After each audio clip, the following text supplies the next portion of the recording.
A lenda do mercador de camelos da Babilônia.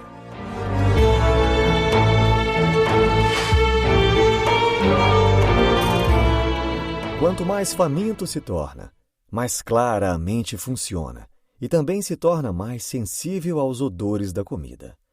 Por 2 dias Tarkad, o filho de Azuri, não havia provado comida alguma, exceto por 2 pequenos figos roubados por cima do muro de um jardim, antes que uma dona de casa da Babilônia o afugentasse rua abaixo.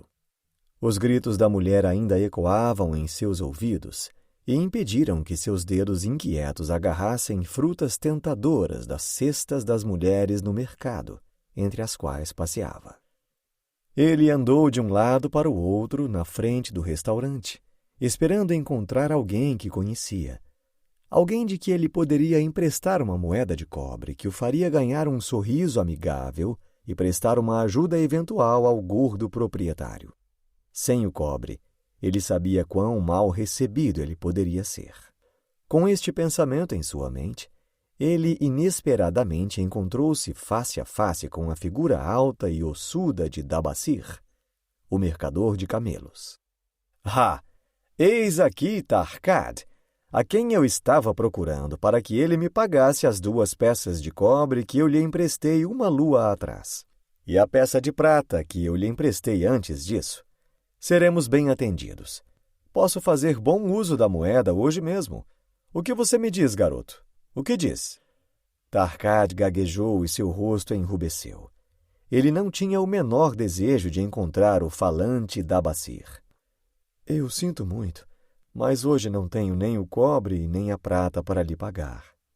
Mas entenda, certamente você pode conseguir alguns poucos cobres e uma peça de prata para pagar a generosidade de um velho amigo de seu pai, que o ajudou quando teve necessidade. Porque a má sorte me persegue, é que eu não posso pagá-lo. Má sorte. Você culpa a Deus por sua própria fraqueza. A má sorte persegue todo homem que pensa mais em emprestar do que pagar. Venha comigo, garoto, enquanto eu como. Estou faminto e gostaria de te contar uma lenda. Tarkad ficou chocado com a franqueza brutal de Dabasir, mas pelo menos tinha sido convidado para passar pela cobiçada entrada do restaurante. Dabasir o empurrou para um canto distante da sala, onde eles se sentaram sobre pequenos tapetes. Quando Kauskor, o proprietário, apareceu sorrindo, Dabasir se dirigiu a ele com sua liberdade costumeira. Lagarto gordo do deserto, traga-me uma perna de cabra bem passada com muito molho e pão e todos os vegetais, porque estou com fome e quero bastante comida.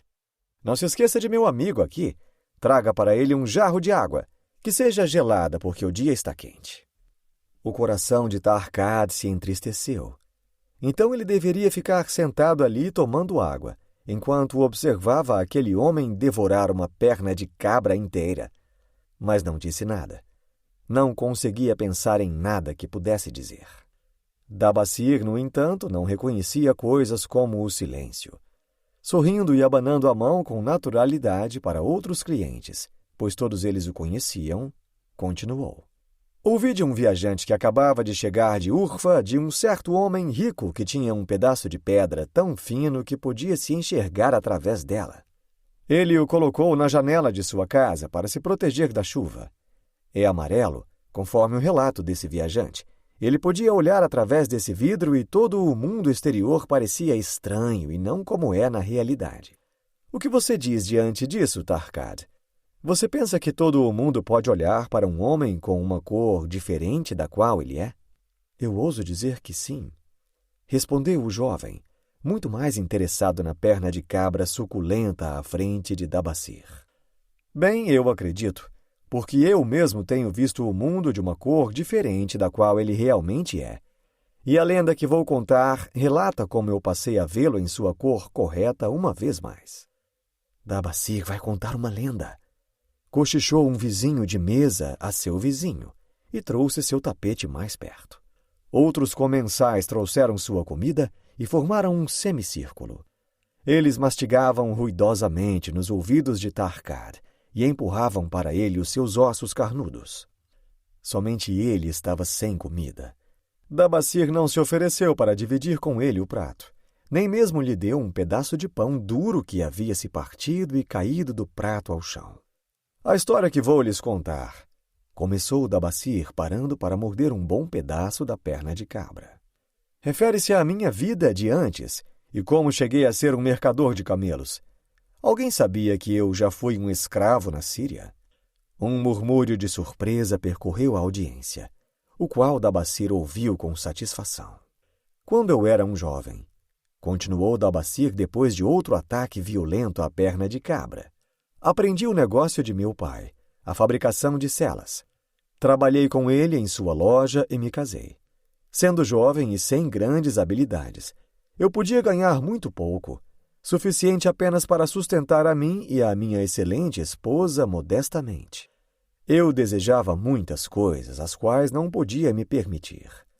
Logo eu descobri que os lojistas confiariam em mim para pagar mais adiante, mesmo que eu não pudesse pagar na hora. Assim eu dei vazão a meus desejos. Comprei roupas finas e muitas coisas para minha esposa e para minha casa, muito além do alcance de meus rendimentos. Paguei como pude e por algum tempo correu tudo bem. Mas um dia descobri que não podia usar meus ganhos tanto para viver quanto para pagar meus empréstimos. Os credores começaram a me perseguir por causa de minhas compras extravagantes e minha vida se tornou miserável. Eu emprestei dinheiro de meus amigos, mas tampouco conseguia pagá-los. As coisas iam de mal a pior. Minha esposa voltou para a casa de seu pai e eu decidi deixar a Babilônia e procurar outra cidade onde eu pensava que um jovem poderia ter a chance de ser bem-sucedido. Por 2 anos eu levei uma vida sem descanso e sem sucesso, trabalhando para caravanas de comerciantes. A partir disso, encontrei um grupo de ladrões amáveis que vasculhavam o deserto à procura de caravanas desarmadas. Estas ações eram indignas do filho de meu pai, mas eu estava vendo o mundo através de uma pedra colorida e não percebia a que ponto de degradação eu tinha chegado. Tivemos sucesso em nossa primeira viagem, capturando uma grande quantidade de ouro, sedas e mercadorias valiosas. Nós levamos este saque para Ginir e o desperdiçamos. Na segunda vez, não fomos tão afortunados. Logo após termos feito nossa captura, fomos atacados pelos lanceiros de um chefe nativo, a quem as caravanas pagavam pela proteção. Nossos 2 líderes foram mortos e os restantes foram levados para Damasco, onde éramos despojados de nossas roupas e vendidos como escravos.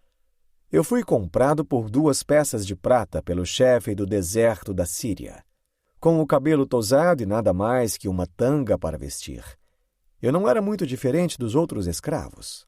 Sendo um jovem imprudente, eu pensava que esta seria meramente uma aventura, até que o meu senhorio me levou para suas 4 esposas e disse a elas que me tivessem como eunuco. Então, na verdade, aí eu me dei conta de quão desesperadora era a minha situação. Estes homens do deserto eram ferozes e guerreiros.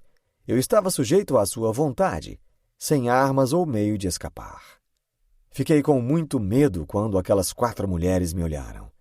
Eu queria saber se poderia esperar piedade por parte delas. Sira, a primeira esposa, era mais velha do que as outras. Seu rosto ficou impassível enquanto ela olhava para mim. Eu me afastei dela um pouco menos aflito. A próxima era de uma beleza altiva que olhou para mim com a mesma indiferença com que olharia se eu fosse uma minhoca sobre a terra. As outras 2, mais jovens, riam como se aquele fosse um jogo excitante. Pareceu-me uma eternidade o tempo que permanecia esperando a sentença. Cada mulher parecia querer que as outras decidissem. Finalmente, Sira falou com uma voz fria. Eunucos eu já tive vários. Porém, condutores de camelos nós temos poucos e são todos inúteis. Ainda hoje pretendo ir visitar minha mãe, que está doente com febre, e não há por aqui nenhum escravo que eu confie para conduzir meu camelo. Pergunte a este escravo se ele é capaz de conduzir um camelo. Meu senhor, logo a seguir, me interrogou. O que você sabe sobre camelos? Lutando para esconder minha ansiedade, respondi. Posso fazê-los ajoelhar, posso carregá-los e posso conduzi-los por grandes viagens sem cansá-los. Se for necessário, posso consertar os seus arreios. O escravo já falou o suficiente. Meu senhor observou: se você assim deseja, Cira, leve este homem para seu condutor de camelos. E assim eu fui entregue para Cira, e naquele dia eu conduzi seu camelo por uma longa jornada até a sua mãe doente. Aproveitei a ocasião para agradecer a ela por sua intercessão e também para contar-lhe que eu não era escravo por nascimento, mas sim o filho de um homem livre, um honrado fabricante de celas da Babilônia. Também lhe contei um pouco de minha história. Seus comentários foram para mim desconcertantes, e eu pensei muito sobre o que ela falou. Como você pode chamar a si mesmo de homem livre quando foi a sua fraqueza que o levou a isto? Se um homem tem dentro de si a alma de um escravo, ele não se tornará um, não importa como nasceu, assim como a água procura seu nível. Se um homem traz dentro dele a alma de um homem livre, ele não se tornará respeitado e honrado em sua própria cidade a despeito de seu infortúnio. Por cerca de 1 ano eu fui um escravo e vivi com os escravos, mas não consegui ser como um deles. Um dia Cira me perguntou: à noite, na hora que os outros escravos podem se encontrar e aproveitar a amizade cada um do outro, você fica sozinho na tenda? Diante do que eu respondi: estou refletindo em tudo aquilo que você me falou. Eu gostaria de saber se eu tenho a alma de um escravo. Como eu não consigo me reunir a eles, então eu devo ficar sozinho. Eu também devo ficar sozinha, ela confidenciou. Meu dote era grande. Meu senhor se casou comigo por causa dele. Ainda assim, ele não me deseja. O que cada mulher anseia é ser desejada. Por causa disso e porque sou estéril e não tenho nenhum filho ou filha, devo me sentar separada. Se eu fosse um homem, eu preferiria morrer do que ser um escravo. Mas as convenções de nossa tribo tornam as mulheres escravas. Eu tenho a alma de um homem ou tenho a alma de um escravo? O que você pensa? Perguntei a ela.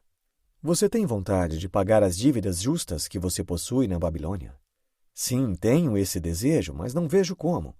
Se você se contentar em deixar os anos passarem e não fizer qualquer esforço para pagar, então você não tem mais do que a desprezível alma de um escravo. Ao contrário, nenhum homem é diferente se não puder respeitar a si próprio, e nenhum homem pode respeitar a si próprio se não puder pagar suas dívidas honestamente. Mas o que eu posso fazer agora que sou escravo na Síria? Continue como escravo na Síria porque você é fraco. Eu não sou um fraco. Neguei veementemente. Então prove-o. Como?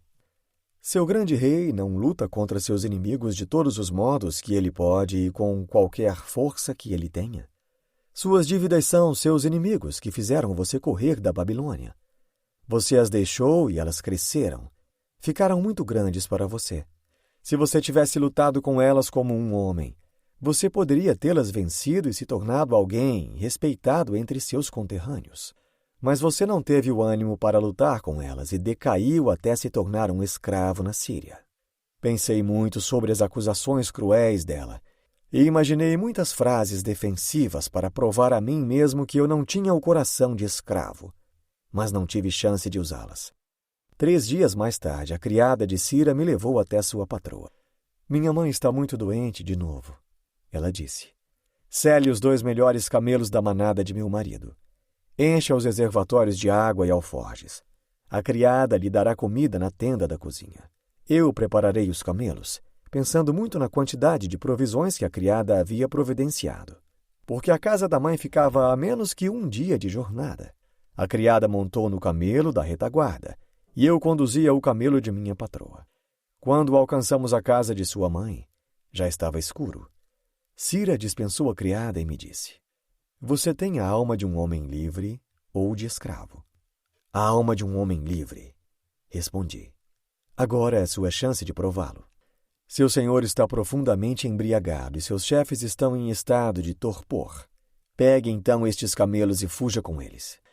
Aqui nesta bolsa há vestimentas de meu senhor para você se disfarçar. Eu direi que você roubou os camelos e fugiu enquanto eu visitava minha mãe doente. Você tem a alma de uma rainha. Eu disse a ela. Eu gostaria muito de poder levá-la à felicidade. Felicidade, ela respondeu. Não espera a esposa fugitiva que a procura em terras distantes entre pessoas estranhas. Tome seu próprio caminho e que o Deus do deserto possa protegê-lo, porque o caminho é longo e desprovido de comida ou água. Eu não precisava de mais estímulo, mas agradeci a ela calorosamente e fui embora na noite. Eu não conhecia aquele país estranho e tinha somente uma vaga ideia da direção na qual ficava a Babilônia. Mas cruzei com bravura o deserto em direção às montanhas. Um camelo eu montava e o outro eu conduzia. Viajei por toda aquela noite e durante todo o dia seguinte, incitado pelo conhecimento do terrível destino que aguardava os escravos que roubavam bens de seu senhor e tentavam escapar. Naquela tarde alcancei um país acidentado e desabitado como o deserto. As pedras afiadas machucavam os pés de meus camelos e logo eles estavam andando devagar e penosamente. Não encontrei nenhum homem nem animal e pude compreender por que eles evitavam aquelas terras inóspitas. Desde então foi uma viagem que poucos homens viveram para contar. Dia após dia nos arrastamos juntos. Acabaram-se a água e a comida. O calor do sol era impiedoso. Ao final da 9ª noite, eu escorreguei pelas costas de minha montaria com o sentimento de que estava muito fraco para montá-la outra vez e que eu certamente morreria, perdido naquele país abandonado. Estiquei-me no chão e dormi, não acordando até o primeiro raio da luz do sol. Sentei-me e olhei ao meu redor. O ar da manhã estava fresco. Meus camelos estavam prostrados não muito longe.